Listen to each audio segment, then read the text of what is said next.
Diving alarm is one we use when we dive the boat, or we can do it in emergency services. And when you emergency service, you do 3. So that if you ever hear three blasts of the diving alarm, that's your key to, yeah, I think I should get out of the rack and go see what's going on. Next one's our general alarm.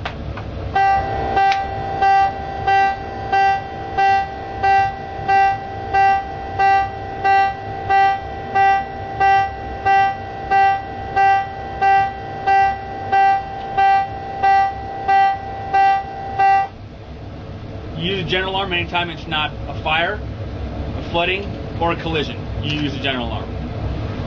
Here's our collision alarm.